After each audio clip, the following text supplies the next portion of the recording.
welcome to the Normal Procedure Podcast with me, your host, C. Wells. Hope you had a good weekend. My weekend was pretty uneventful, pleasantly uneventful. I'm going to be talking about the fights a little later on my next episode because currently I am recording this before the weekend is officially over, so I haven't even seen the fights yet. As my longtime listeners know, this is the pod formerly known as the AGPC, now going by the Normal Procedure. And thank you for everyone that transitioned with me.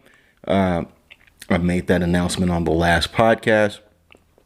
And if you have been following my voice throughout this journey that we are currently on, then you know that I'm a huge fight fan, and I'm going to be getting into that on my next podcast. That's going to be part of my shorts. Is going to be Norm Pro Reacts, or I don't know what the fuck I'm going to call it. I don't even know why I said that with so much affirmation.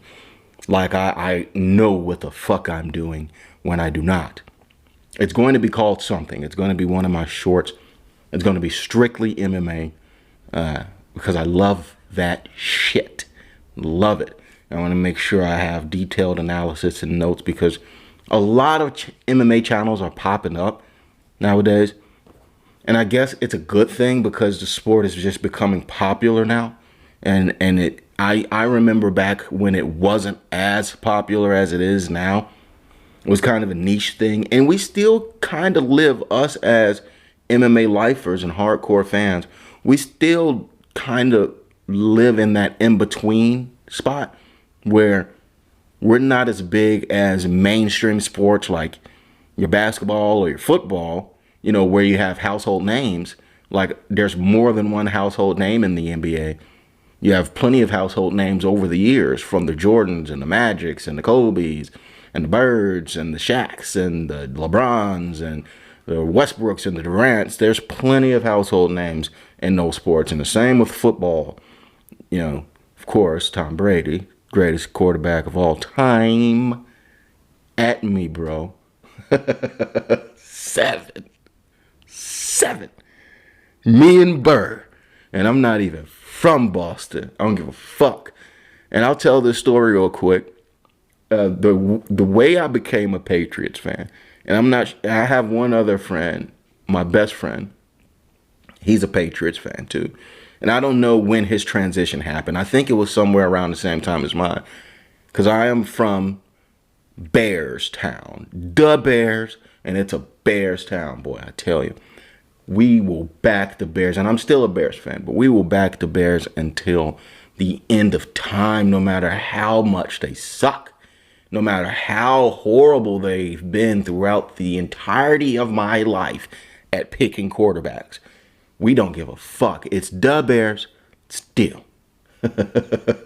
But the way that the Patriots took that top slot for me was I was a kid, and I believe it was the 99-2000 season. And they were playing the Bears at Soldier, I believe. It was at Soldier. And it was like a blizzard.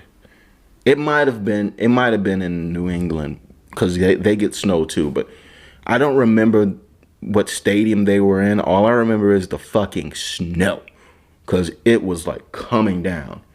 And in this particular game, the Bears got their ass blown out. I want to say like 40-something to zip. Like 45 to nothing. And the Patriots had this fucking reputation. The Patriots had this reputation of running up the score. They didn't give a fuck. They didn't care if it was the fourth quarter and they had already dropped 30 on you and you weren't going to come back. They just knew it. They didn't have that. And Belichick, especially with his coaching, he didn't have that, oh, let's ease up. He's like, no. If we got our fucking foot on their necks, why not just decapitate them while we have them down? Just demoralize them, take their head off their fucking shoulders, just so the people that we're playing next week know what the fuck we about. And that's when I was like, you know what? I'm with them. Fuck the Bears. because they just got gutted. They just got shot down by a patriot with a fucking musket. Just shot him, shot 40 rounds in the ass. And the bear didn't get one fucking claw off. No scratch, no nothing. So that's what happened. But to go back to my original point of the mainstream sports having, household names. Us hardcore MMA fans, we have the household names that we would know, going all the way back to the Gracies, with Hoist and Hodger and Horian. And we know the origin of, how the Gracies wanted to prove that jiu-jitsu was the ultimate martial arts. We know that. We know we could talk about, UFC 1. We could talk about the Dark Ages. We could talk about Ken Shamrock. We could talk about Dan Severn and the Beast.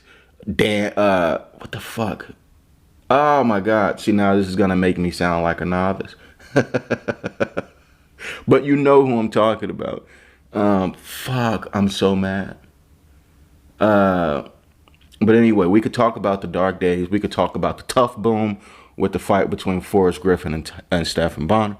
We could talk about, even the not so household names. Like one of my favorite fighters to watch growing up was Mike Quick Swick. And, he was one of the lighter fighters. And Kenny Florian, he was also one of the lighter fighters. Both of these guys went on to have their own voices in MMA as well. And they're doing big things. So we have those names. We have the Tito's and the Chuck Liddells. And, Matt Hughes was my favorite fighter for a very long time until I saw Anderson Silva fight. And he fucked up Rich Franklin. I was like, oh, my God, who the hell is this guy? And then he was my favorite fighter for a while. After that, I never thought he would lose. Like watching him lose to Chris Weidman the way he did, I thought he was faking it. Because he's so good at doing that fake out shit. I thought he was just laying there taking those punches. I thought he was just laying there taking those punches to make it, I don't know, to just be the ultimate fake out and then just pop up, be like, I wasn't knocked out all along. It was like, no. And then when he broke his leg, there's no way you're faking that. And then Chris broke his leg the way he did. I mean, I could ramble on about MMA forever, as you could tell. So there's going to be a separate normal procedure MMA shorts channel. And that's more than likely going to be directly on YouTube. So depending on what platform you're listening to this on, make sure you check out my shorts where I discuss topical things, sports and, MMA on my YouTube shorts channel. Now, with that being said, get that shit out of the way. I wanted to talk about, specifically, I wanted to talk about the black community today. And I mean, I'm black, so that's part of the reason I want to talk about it. But I wanted to talk about the unrest that's constantly happening within the black community. And it's a push and pull. And some of the things that I am going to say, they're going to be divisive. But after you listen to the things I say, if you still think they are divisive, I would like to know why, because I don't think they are. For example, if I said something like, okay, police kill black men, kill black people, I get praised for that, right? But if I also said on the other token that black people kill black people, they're like, hey, don't you mention that part. And if I go even further, like we kill each other more than the cops kill us. Like, hey, I thought I told you to stop that. And if I went even further, like actually what does more harm to our community is the rate of single parent households. And they'd be like, okay, get the fuck out of my house. You've said too much. And I don't agree with any of it. But am I wrong? If I'm wrong, I'm glad to have this debate with you, because I'm not saying that police brutality is gone. I'm not saying that. I'm not saying that racism doesn't exist. I'm not saying that. What I am saying is, when I was growing up, we had these things called chores. We didn't have smartphones. We didn't have tablets. We didn't have none of this fancy shit that you fuckers got growing up. We did have the early stages of the internet, and I did have, this is back when you can, this is back when you couldn't watch porn sites for free. Porn was premium, but you could print off porn pictures. And that's what I did during the early stages of the internet, but that's neither here nor there. But when I volunteer information to you, my listeners, because I want you to know me. I want you to get to know the real me. How depraved and sick I really am. But when we were growing up, we had responsibilities. We had these things called chores. And the chore that you did every day, because sometimes you would only wash the dishes twice a week, especially if you had siblings, you just divided it up. Sometimes you would only do the bathroom once a week, But the chore that you had to do every day was clean up your room. You could not leave the house until you cleaned up your room. My thing is, how are we talking about how the rest of the fucking house is dirty and we still ain't cleaned up our room? Our room messy as fuck. And we still talking about, well, the living room junky, and that's why the bedroom is still messed up. Dishes in the sink. That's why my bed ain't been made. And I got blocks, Legos all over the floor. It's because we got rings around the tub. That's why my clothes ain't in the hamper. What the fuck are you talking about? We have to clean up our bedroom. That's all I'm saying. And I know this is a fucking, I am basically in the Grand Canyon as a mouse yelling up at the mountains trying to be heard. That's how massive of a problem this has been throughout the years. My entire life, but probably the generation before me, generation before them, so on and so forth. So I'm just a tiny little voice just shouting into the void, but I just want it to be said. So if these are type of discussions that you do not like hearing, then I advise that you stop where you are. I appreciate you listening up until this point. But we're going to be talking about some uncomfortable topics. First being how we need to clean up our fucking rooms. And that being the black communities, right? Now, on the front end, I will say that our communities go greatly unnoticed. I've lived in them. We go greatly unnoticed and greatly underfunded, undervalued. Our communities don't get much attention from, government bodies. They will talk about our communities. They will parade the black face around when they're out there trying to get votes. But when it actually comes to doing something in the black community, shoulder shrug. And it happens election cycle after election cycle. So I want to put that on the front end. We do need better structure for our communities. We just do. Because, I'm not saying government should be big, but what I'm saying is government should be big enough to where it recognizes there's a problem and then it solves the problem. It's like if you get gangrene or some shit. It's like if you get gangrene in your toe, and you're like, fuck, I gotta cut off my toe. And it sucks that you have to do that. But you don't want it to spread across the whole fucking leg and then you have to amputate your leg. What I'm trying to say is this is a blemish.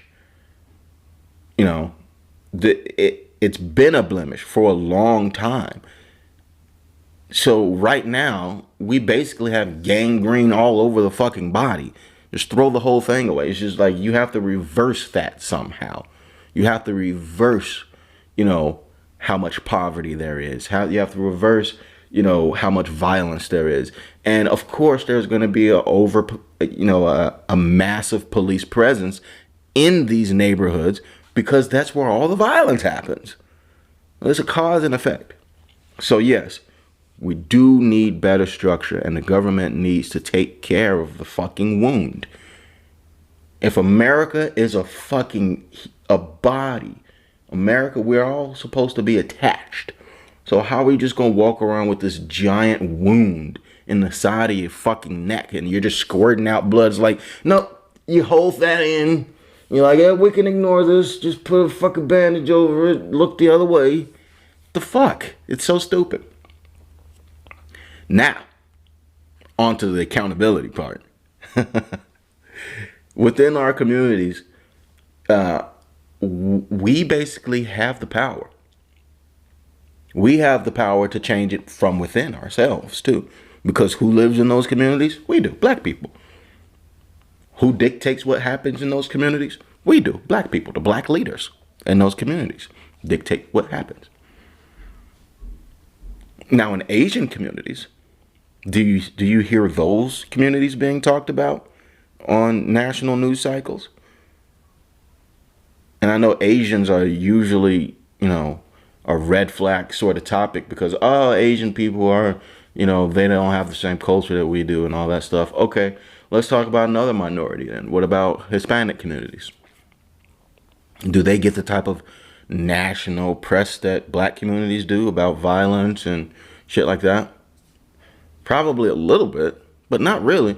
Hispanics, Latinas, they're notorious for being family oriented. They're about the culture in which they enrich their own communities and they enrich their own families.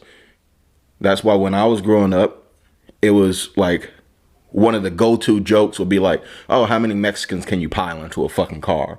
Or how many Mexicans can you pile into an apartment? Like, yeah, on the outside, that's hilarious. Let's laugh at how many they're sleeping on boxes. They're sleeping on top of each other. Fast forward 20 years later, these motherfuckers own landscaping businesses, own dry cleaning businesses, restaurants or some shit. And they kept all that shit within the family because they knew what they were doing. They came here from a country where they don't have the amenities that we have and all the luxuries that we have here, where we have to create problems to complain about. They got real fucking problems down where they come from. Real problems. And they come up here and be like, all right, fuck it. Pay me $4 an hour. I'm going to do this for a little bit. I'm going to live with 20 other motherfuckers where we all only paying $50 each a month for rent. And we just stacking until we can get the fuck out of here and do some other shit. So you telling me black people can't do that? Why can't we do that? Why are we just destroying and polluting our own communities, right?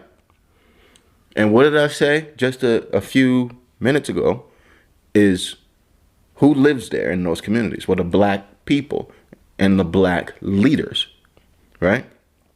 When I was growing up, the black leaders of the community wasn't who you thought. It wasn't the preachers. It wasn't the aldermen and alderwomen, It wasn't the Congress people. No, it wasn't them. They weren't around.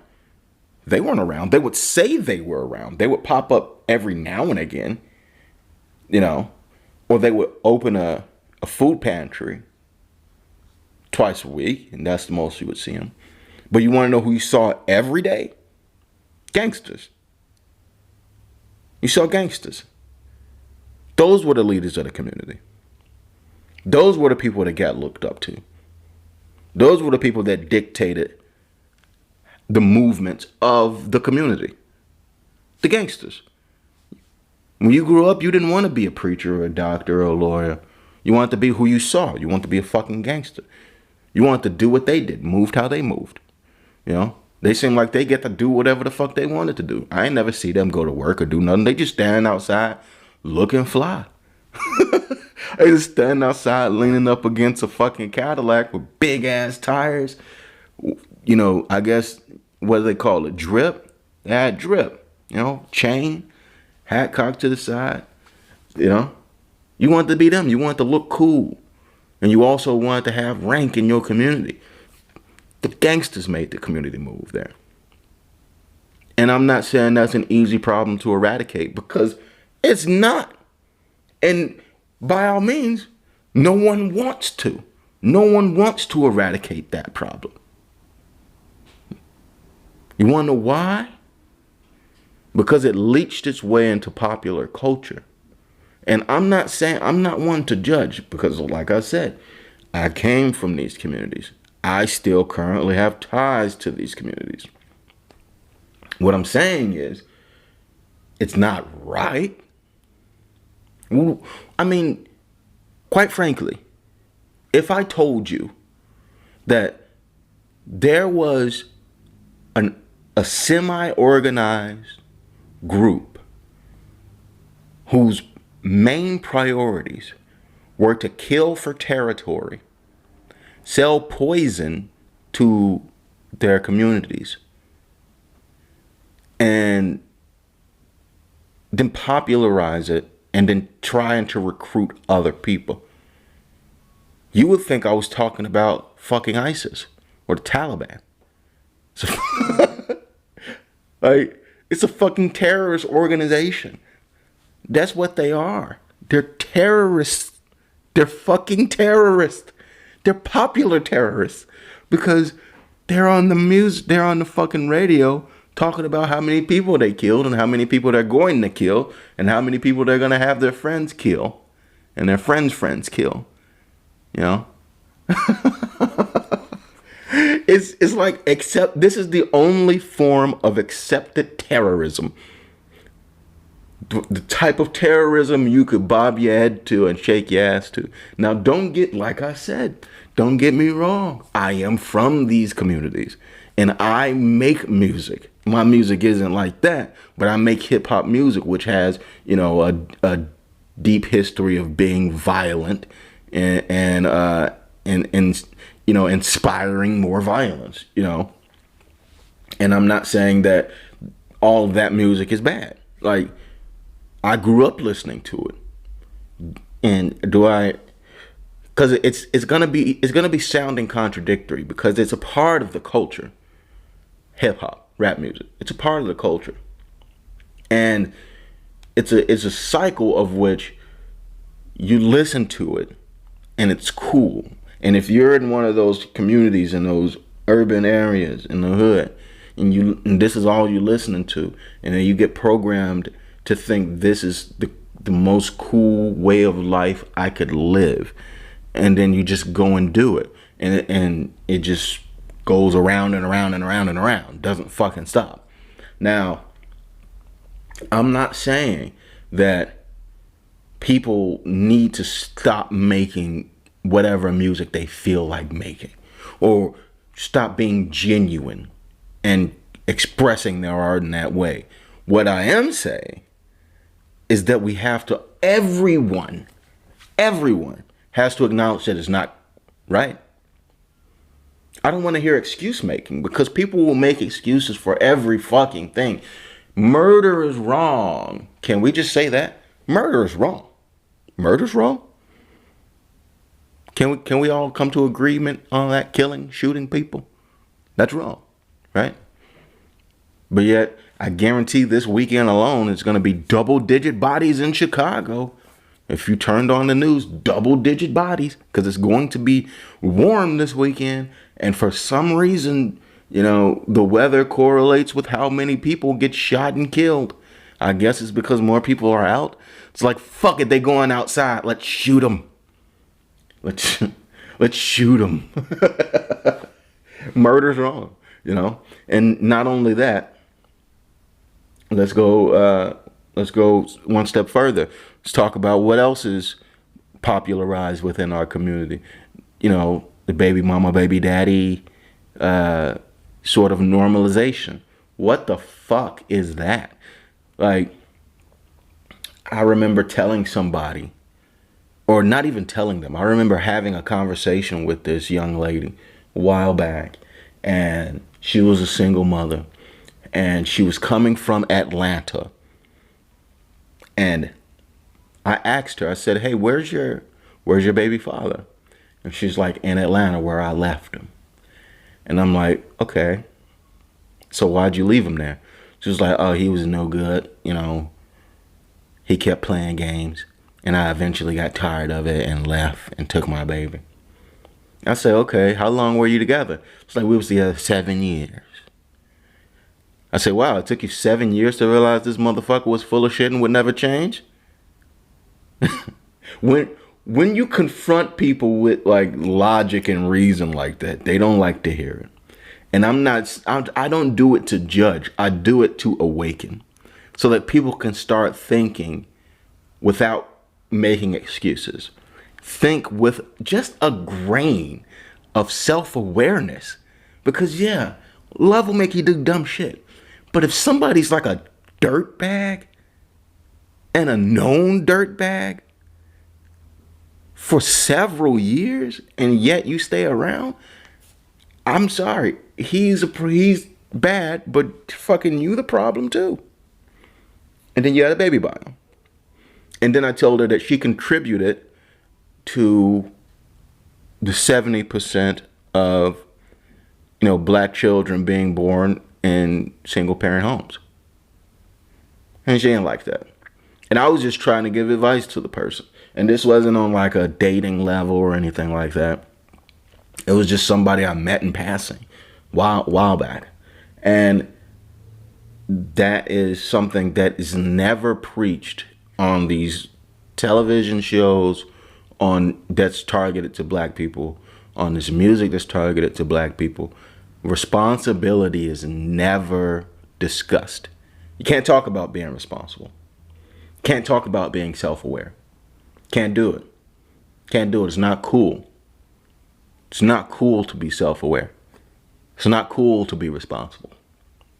What is cool is listening to music that's more than likely by a shit person and then getting influenced by that music to become a shit person and then spread like a cancer and be shit to everyone I know. That's what's cool. You know what else is cool? Making babies. I mean, sex is so fun, but who wants to wear a rubber?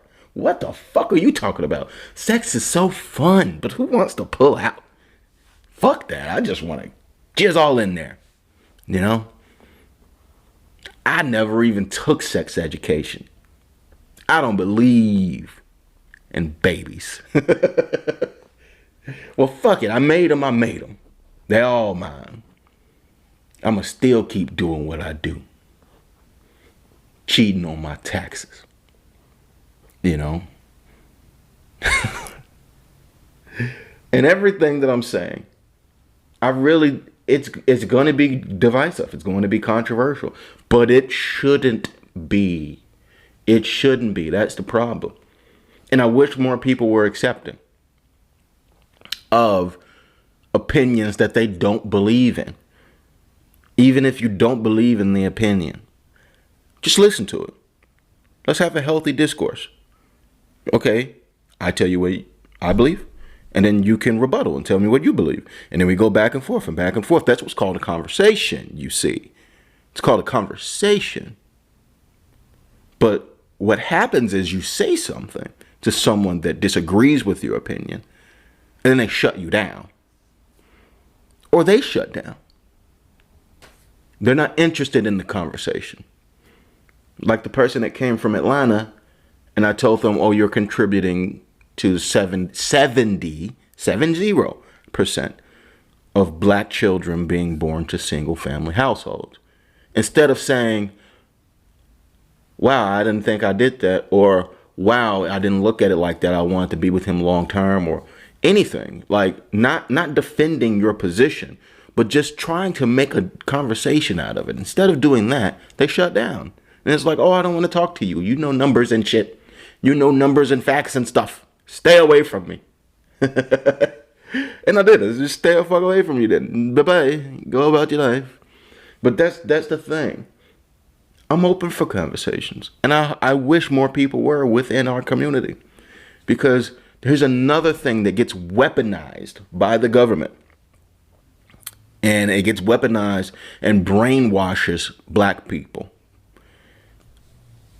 We are the quickest ethnic minority to not accept our own, because we're told that there's a right way and there's a wrong way to be black.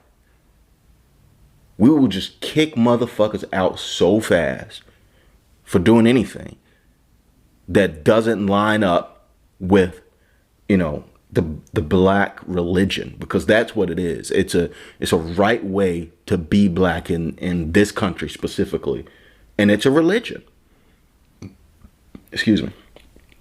And I'm not worried about my black card ever being taken, because I done gone through shit that people who, are from the same place that I'm from never went through. Like, I done been through the fucking ringer. So if you want to say me talking just the way that I am currently is a reason for my quote unquote black card to be revoked, fuck you, go fuck yourself. And that's another device. The black card is another device that's used to further drive a wedge in our communities. We don't accept one another. If you don't listen to a certain music or walk a certain way or wear a certain clothes or eat a certain food, and there is so many qualifications that you have to fit just to be black. Shit, I just thought I had to have a black father and a black mama, and I just came out black, or at least one of them black, and I'm still kind of black, but I got a black mama and a black daddy. I'm black. All my siblings black. All my uncles and aunties black. What the fuck? Why do I have to fit so many fucking subcategories to be black? Why do I have to watch Medea? Never seen it. Never seen The Real Housewives of Atlanta either. I don't watch BET. Haven't for years now. I couldn't name you one fucking DaBaby song. Not one. I'm not even sure if that's a good reference anymore. Is DaBaby still a popular guy?